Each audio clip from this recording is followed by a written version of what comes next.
पहले तो शेरा की शर्म नहीं करनी चाहिए। सर सबसे पहले मुझे ये बताइएगा कि ये कारोबार जो आपने स्टार्ट किया आज से 17 साल पहले, जहन में क्या था और इस हवाले से आपने कितनी प्रोग्रेस कर चुके हैं अभी तक? डील नहीं थी पहले 6 रुपए का सालन था और 2 रोटियां 4 रुपए की रोटी थी, घर की लेकर था खाना मैं। ए साइड नाज़रीन दोस्तों के 6 दिन ਕਿਹੜੇ ਖਾਣੇ ਤੇ ਕਿਹੜੇ ਦਿਨਾਂ ਚ ਐ ਤੁਸੀਂ ਦਿੰਦੇ? अब आई रोजी की चल जावे, सोना ना चले तो ये मिट्टी है। 2 लाख रुपए कम हो सकता है। बिस्मिल्लाहिर्रहमानिर्रहीम, अस्सलाम वालेकुम नाज़रीन। प्रोग्राम बिजनेस टॉकीज के साथ आपका मेज़बान अबू बकर शबीर आपकी खिदमत में हाजिर है। नाज़रीन, अगर कभी खाने का मूड हो और आपने लाहौर शहर के बेहतरीन बल्कि पाकिस्तान के बेहतरीन चिक्कड़ चने चिकन कोफ्ते चटपटा कबाब खाने हो तो झीला फूड पॉइंट पर लाजमी आइएगा। आज हम मौजूद हैं लाहौर की मेन मार्केट में, जहां हम बात करेंगे झीला साहब से और जानेंगे कि इनका ये जो कारोबार है ये कहां से शुरू हुआ और कहां पे अभी इनका कारोबार जो है वो जा रहा है। हमारे साथ मौजूद हैं, सबसे पहले तो इनके वक्त का बहुत शुक्रिया। अस्सलाम वालेकुम सर। वालेकुम सलाम। सर क्या हाल चाल है? अल्लाह का शुक्र। सर सबसे पहले मुझे ये बताइएगा कि ये कारोबार जो आपने स्टार्ट किया आज से 17 साल पहले, जहन में क्या था और इस हवाले से आपने कितनी प्रोग्रेस कर चुके हैं अभी तक? जहन में तो बहुत कुछ था अल्हम्दुलिल्लाह, मुझे शौक था अच्छी चीज़ खिलाने का।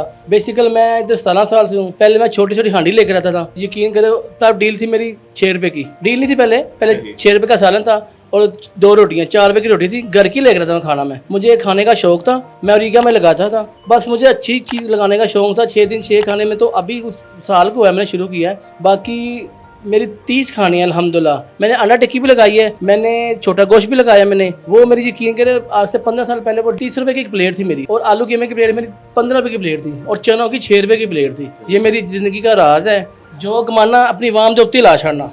अच्छा ਮੈਨੂੰ ਇਹ ਦੱਸੋ ਕਿ ਤੁਸੀਂ 6 ਦਿਨ 6 ਖਾਣੇ, ਇਹ ਸਾਡੇ ਨਾਜ਼ਰੀਨ ਨੂੰ ਦੱਸੋ ਕਿ 6 ਦਿਨ ਕਿਹੜੇ ਖਾਣੇ ਤੇ ਕਿਹੜੇ ਦਿਨਾਂ ਚ ਐ ਤੁਸੀਂ ਦਿੰਦੇ ਹੋ? ਸਾਡੇ ਮੱਖਣੀ ਹੁੰਦੀ, ਹਾਂਡੀ ਹੁੰਦੀ ਜਿਹੜੀ ਅੱਜਕੱਲ ਨਹੀਂ ਆ ਰਹੀ, ਉਹ ਵੀ ਦੇਸੀ ਘਿਓ ਚ ਹੁੰਦੀ ਹੈ। ਚਿਕਨ ਕੀਮਾ ਹੁੰਦਾ ਹੈ, ਚਿੱਕੜ ਚਨੇ ਹੁੰਦੇ ਨੇ, ਫਿਰ ਉਸ ਤੋਂ ਇਲਾਵਾ ਚਪਲੀ ਕਬਾਬ ਔਰ ਸੀਖ ਕਬਾਬ। ਇਹ ਮੇਰੀ 6 ਖਾਣੇ ਡਿਸ਼ਾਂ ਹੁੰਦੀਆਂ ਮੇਰੀਆਂ, ਜਿਹੜੀ ਡੇਲੀ ਮੈਨੂ ਚੇਂਜ ਹੁੰਦਾ, ਹਫਤੇ ਬਾਅਦ ਰਿਪੀਟ ਕਰੀਦੀ ਹੈ, ਡੇਲੀ ਆਂਦੀ ਮੇਰੀਆਂ। ਸਵਾਲ ਕਰਾਂਗੇ ਕਿ ਜਿਹੜਾ ਕਾਰੋਬਾਰ ਤੁਸੀਂ ਸਟਾਰਟ ਕੀਤਾ ਸੀ, ਕਿੰਨੀ ਇਨਵੈਸਟਮੈਂਟ ਸੀ ਤੇ ਉਹਦੇ ਵਿੱਚੋਂ ਕਿੰਨਾ ਪ੍ਰੋਫਿਟ ਮਾਰਜਨ ਤੁਸੀਂ ਰੱਖਦੇ ਸੀ ਸ਼ੁਰੂ ਚ, ਤੇ ਹੁਣ ਜਿਹੜਾ ਸਿਨੈਰੀਓ ਚੱਲ ਰਿਹਾ ਇਸ ਸਿਨੈਰੀਓ ਦੀ ਗੱਲ? ਮੇਰੇ ਪਹਿਲੇ 2.5 ਕਿਲੋ ਚਨੇ ਲੈਂਦਾ ਸੀ ਮੈਂ ਤੇ ਮੇਰੇ ਪੁੱਫੀ ਦਾ ਪੁੱਤਰ ਮਮੂਦ। ਅਸੀਂ ਦੋਵੇਂ ਮੋਟਰਸਾਈਕਲ ਤੇ ਆਉਂਦੇ ਨੇ। ਮੇਰੇ ਕੋਲ ਪਹਿਲੇ ਬਾਈਕ ਵੀ ਨਹੀਂ ਹੁੰਦੀ ਸੀ, ਮੈਂ ਪਹਿਲੇ ਗੱਡੀਆਂ ਤੇ ਆਉਂਦਾ ਸਾਂ। ਮੇਰੇ ਕੋਲ ਛੋਟਾ ਜਿਹਾ ਗਲਟੋਇਆ ਹੈਗਾ, ਉਹ ਤੋਂ ਮੈਂ ਲੈ ਕੇ ਨਹੀਂ, ਮੇਰੇ ਘਰ ਪਿਆ ਹੈ ਤੇ ਉਹ ਮੇਰੀ ਪਛਾਣ ਹੈਗੀ, ਮੈਂ ਛੋਟਾ ਜਿਹਾ ਲੈ ਕੇ ਆਇਆ ਸਾਂ। ਅਸੀਂ ਯਕੀਨ ਕਰੋ ਉਦੋਂ ਮੈਂ 30 ਜਾਂ 25 ਨਾਲ ਵੇਚਣਾ ਸਾਂ, ਤੇ ਉਹਦੇ 'ਚ ਵੀ ਅੱਲਾ ਦਾ ਸ਼ੁਕਰ ਸੀ। ਹੁਣ ਵੀ ਅੱਲਾ ਦੀ ਰਹਿਮਤ ਹੈਗੀ, ਮੈਂ ਉਦੋਂ ਵੀ ਕਦੀ ਸੇਲ ਨਹੀਂ ਗਿਣੀ। ਅੱਜ 17 ਸਾਲ ਹੋ ਗਏ, ਮੈਂ ਹੁਣ ਵੀ ਕਦੀ ਨਹੀਂ ਗਿਣੀ। ਜੋ ਲਾਗਤ ਆਉਂਦੀ ਮੈਂ ਇਸਤੇਮਾਲ ਕਰ ਦਿੰਦਾ ਵਾਂ।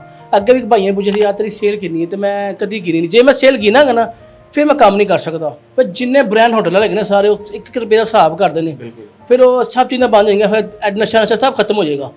ਕਿਉਂਕਿ ਉਹਦੀ ਵਜ੍ਹਾ ਹੈਗੀ ਹੈ ਕਿ ਫਿਰ ਹਰ ਚੀਜ਼ ਦਾ ਹਿਸਾਬ ਹੋਏਗਾ, ਜਿਹਦਾ ਹਿਸਾਬ ਹੋਏਗਾ ਉਹ ਖਤਮ ਹੋਏਗਾ ਨਹੀਂ। ਕਹਿੰਦੇ ਨੇ ਜ਼ਿੰਦਗੀ ਮੌਤ ਦੱਸ ਕੇ ਨਹੀਂ ਆਉਂਦੀ, ਚੀਜ਼ ਹੋਣੀ ਚਾਹੀਦੀ ਬਿਨ ਦੇਖ ਕੇ ਸੌਦਾ ਕਰੋ। ਮੈਂ ਆਪਣਾ ਆਪਣੀ ਅੱਡਾ ਲਾਣਾ ਬਿਨ ਦੇਖ ਕੇ। ਮੈਨੂੰ ਸਿਰਫ ਅੱਲਾ ਦੀ ਆਸ ਹੁੰਦੀ, ਬੰਦੇ ਦੀ ਆਸ ਨਹੀਂ ਹੁੰਦੀ। ਭਾਈ ਰੋਜ਼ੀ ਕੀ ਚੱਲ ਜਾਵੇ, ਸੋਨਾ ਨਾ ਚਲੇ ਤੇ ਇਹ ਮਿੱਟੀ ਹੈ। ਜੀਲਾ ਸਾਹਿਬ, ਮੈਂ ਵੀ ਸੁਣਿਆ ਕਿ ਜਿੱਥੇ ਤੁਸੀਂ ਜਾਂਦੇ ਹੋ ਕਿ ਕੋਈ ਕੰਮ ਅਗਰ ਸਪੋਜ਼ ਕਰੋ ਬਿਜਲੀ ਦਾ ਮੀਟਰ ਲਵਾਉਣਾ ਤੇ ਜੀਲਾ ਦਾ ਕੰਮ ਹੈ, ਉਹਨੂੰ ਡਬਲ ਪੈਸੇ ਦੇਣ ਪੈਂਦੇ। ਇਸ ਵਾਲੇ ਨਾਲ ਕੀ ਖਬਰ? ਜੀ ਬਸ ਮੈਂ ਨਲਕਾ ਲਵਾਉਣ ਗਿਆ ਸਾਂ ਤੇ ਮੈਂ ਇਹਨਾਂ ਨੂੰ ਪੁੱਛਿਆ, ਮੈਂ ਨਹੀਂ ਗਿਆ, ਮੇਰੇ ਦੋਸਤ ਹੀ ਗਏ ਸਨ। ਤੇ ਉਹਨਾਂ ਨੇ ਕਿਹਾ ਜੀ ਇੱਕ ਚੀਜ਼ ਦੀ 5000 ਰੁਪਏ ਦੀ। ਉਹਨਾਂ ਨੇ ਦੱਸਿਆ ਜੀ ਇਹ ਤੇ 50000 ਰੁਪਏ ਲੱਗੇਗਾ। ਤੇ ਮੈਂ ਇਹੀ ਦੱਸਿਆ ਕਿ ਤੁਹਾਡਾ ਨਾਮ ਜੀਲਾ ਫੂਡ ਪਨ, ਉਹ ਜੀਲੇ ਦੇ ਜ਼ਿਆਦਾ ਪੈਸੇ ਨੇ। ਬਸ ਇਹੀ ਕਹਿੰਦੇ ਠੀਕ ਹੈ, ਨਾਮ ਨਾਲ ਦੇਤਾ। ਮੈਂ ਕਹਿੰਦਾ ਜੋ ਸਰਕਾਰੀ ਰੇਟ ਦਾ ਮੈਨੂੰ ਉਹ ਲਾ ਲੈਂਦੇ, ਬਾਕੀ ਉਹਨਾਂ ਦੀ ਮਿਹਰਬਾਨੀ ਨਹੀਂ ਲਾਇਆ। ਬਾਕੀ ਕੀ ਕਹਿ ਸਕਨੇ ਆ।